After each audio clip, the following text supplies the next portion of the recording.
O presidente paraguaio Santiago Peña assinou um decreto que classifica as facções criminosas brasileiras, Comando Vermelho e Primeiro Comando da Capital, como organizações terroristas internacionais, autorizando as Forças Armadas do país a atuar de forma independente contra esses grupos.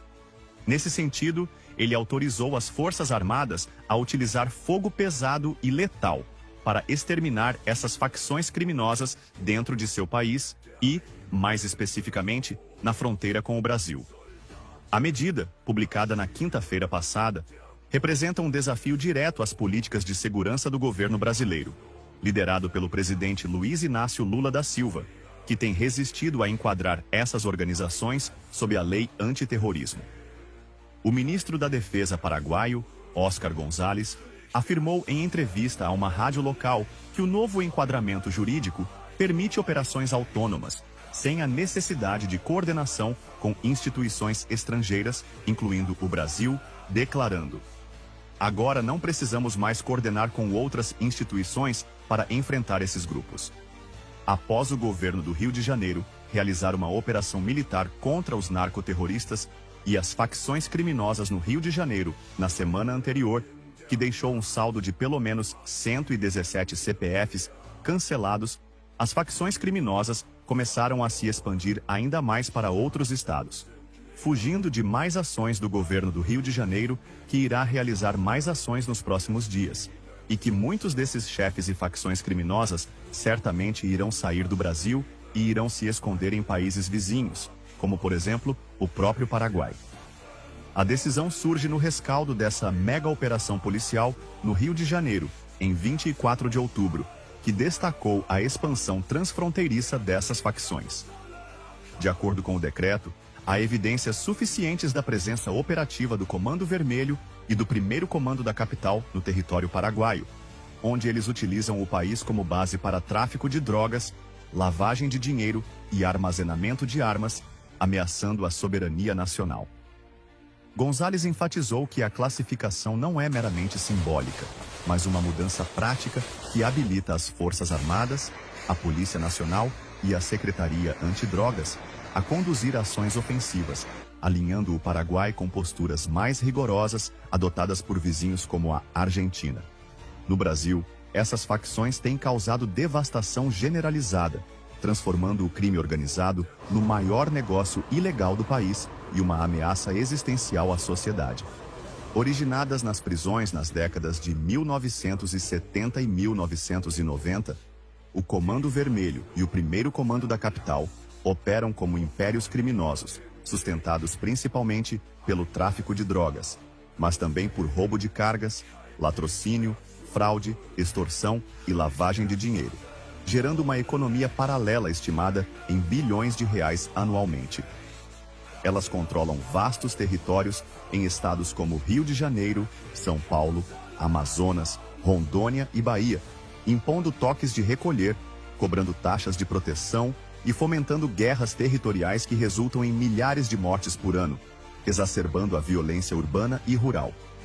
A população civil é a principal vítima desse ciclo de destruição.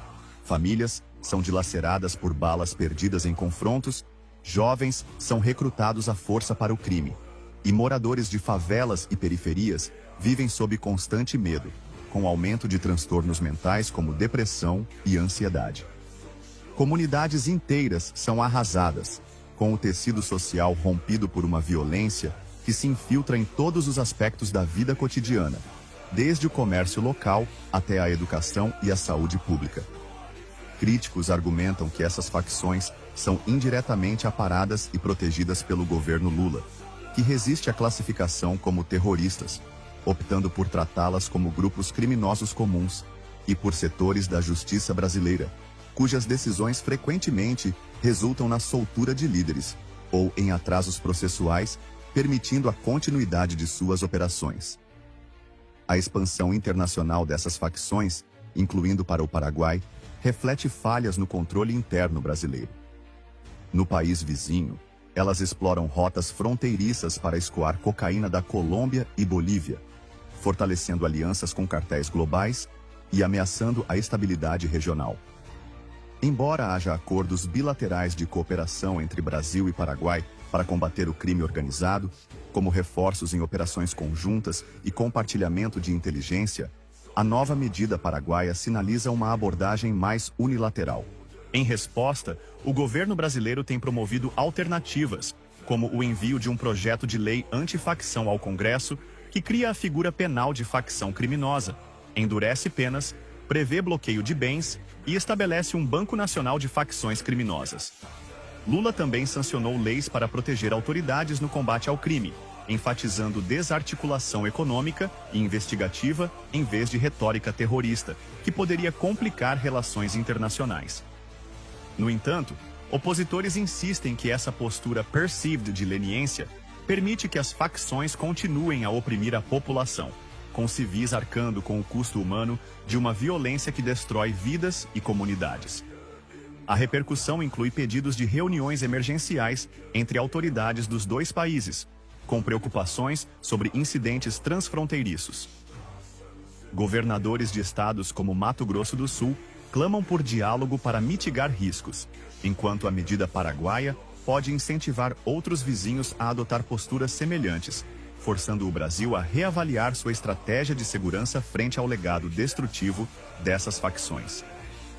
Essa classificação e autorização militar pelo Paraguai marcam uma virada no combate ao crime organizado transnacional, alinhando o país com uma doutrina de narcoterrorismo, que prioriza ações enérgicas e independentes. Para o Brasil, o impacto pode ser duplo.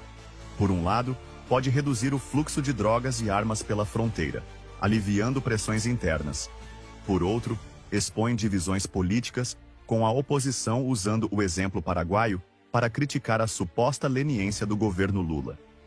No entanto, o governo brasileiro nada poderá fazer para evitar ou interromper essas operações militares autorizadas, pois elas ocorrem integralmente dentro do território soberano do Paraguai, respeitando princípios de não interferência em assuntos internos previstos em tratados internacionais e no Mercosul. Qualquer tentativa de obstrução seria vista como violação da soberania, potencialmente danificando relações bilaterais já tensionadas pelo crime organizado, e limitando o Brasil a negociações diplomáticas ou reforços em sua própria fronteira para mitigar repercussões. Essa dinâmica reforça a necessidade de maior cooperação regional, mas destaca como decisões unilaterais podem redefinir o equilíbrio de poder na luta contra facções que transcendem fronteiras.